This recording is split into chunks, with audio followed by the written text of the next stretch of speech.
Hi. Today I'd like to share with you my 5 steps to unleashing your words and changing the world. Changing the world. That seems kind of daunting, to change the world. How do we change the world? But then because I'm a word geek, I kind of look at the words, the definitions, and we look at change. The definition of change is to make or become different. The definition of the world, one of them, outside of the entire planet Earth, is any part or aspect of human life. So if your words, by telling your story, whether through a book or even a blog post, can change just one aspect of one person's life, then you have contributed to changing the world. And your story really began when you were born into this world. That was the first chapter of the book that is you. And the world wouldn't be the same without you. So without your story, something's missing in the anthology of Earth. You know what I mean? Something's missing if we're missing, your chapter. So because of that, I really truly believe, and you've probably heard this before, that every single one of us, every single person on the planet has at least one book inside of them. And I've heard jokes about people saying that, they usually don't find them to the autopsy and they start pulling out unwritten, unpublished books, which personally I think is kind of a tragedy. Imagine if these books never got written, these words, these stories never got shared. Your book should be there. Your book should be part of the Earth anthology of stories. So we all have one book inside of us. So what stops us from writing it? Well, we call it self-doubt. We call it the, negative self-talk. We call it our gremlins. There's so many different things, especially as women, that can get in our way, because let's face it, we're kind of mental creatures compared to the men a little bit, We talk ourselves out of things that we know we should be doing, that we know we're passionate about doing and we love to do. And writing a book is absolutely one of those things, because again, your book is your story in the anthology of Earth. So now that we've established that, let's start thinking about some of those things that inner critic says. Because, ladies, we know that as soon as we raise our hand and say, I have something to say, I have an important idea, I have something to contribute, what does our inner critic say? Oh, no, sit down. No, you sit down. Sit. Yeah. So and I hear you. I understand that too. Obviously, being a woman, I have that inner critic too. We try to stand up and do something and our inner critic says, sit. Nah, don't do that. So I have some steps here that we're going to cover that will help quiet your inner critic and uncover your story. Number 1, stand up.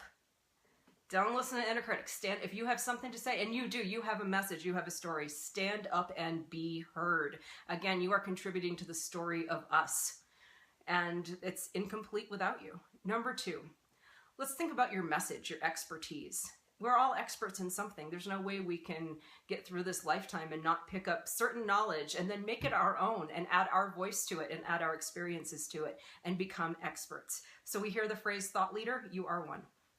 So think about that. Think about what you're known for, what people say, wow, I didn't know that.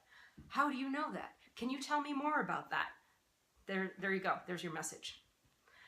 The next step, so that was step number 2, your message, your expertise, because we're putting your book together and the message is first, and then we'll move on to your story, the best and worst things of your life. And sometimes they kind of blend together. Have you ever noticed this? Have you ever, looking back on something that you thought at the time was one of the worst experiences of your life, and it really turned out to be a blessing in disguise?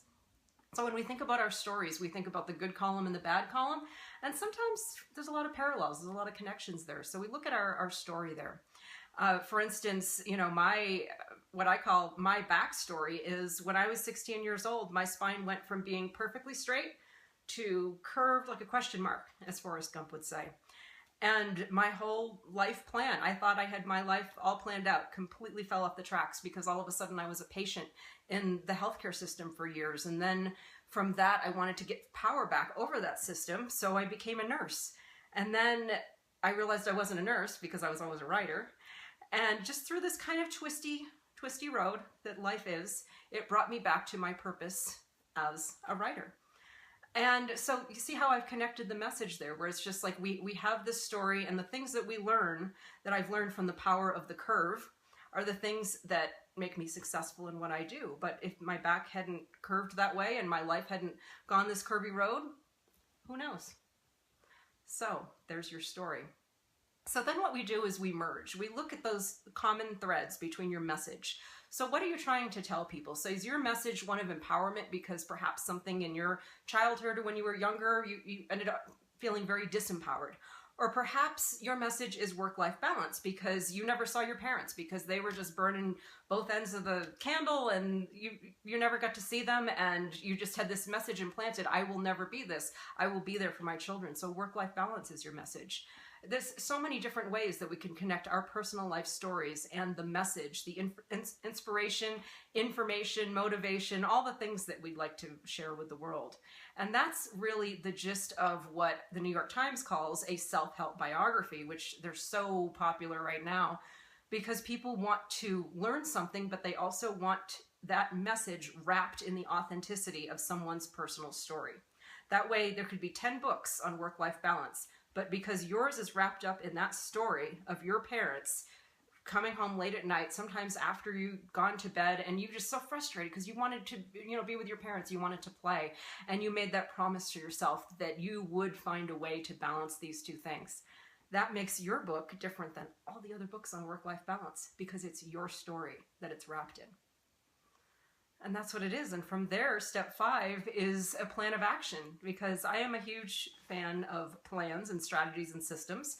And you have the idea, so now you have to move it down the line into becoming a book. So that involves creating a vision document where you discuss what your book is, who it's for, and what you want them to get out of it. And really that journey from page 1 to the last page of the book, how just kind of map out how the reader will get there. Your table of contents, very important, part of that roadmap. Another thing I've invented called a chapter writing plan, and that really helps you understand how the chapters connect together, the transitions leading in and out of them, and just it gives you more than the table of contents. So it's a really expanded table of contents. And then, of course, accountability. We have the project management plan, which details everything from word counts to dates to landmarks, all the things that you need, again, to get from point A to point B, so you end up not with the idea of a book, but a finished book. And there, you are part of the anthology, The Story of Us. So congratulations, current authors, future authors, and I will say what I say quite a bit: your words are your legacy. Your story matters.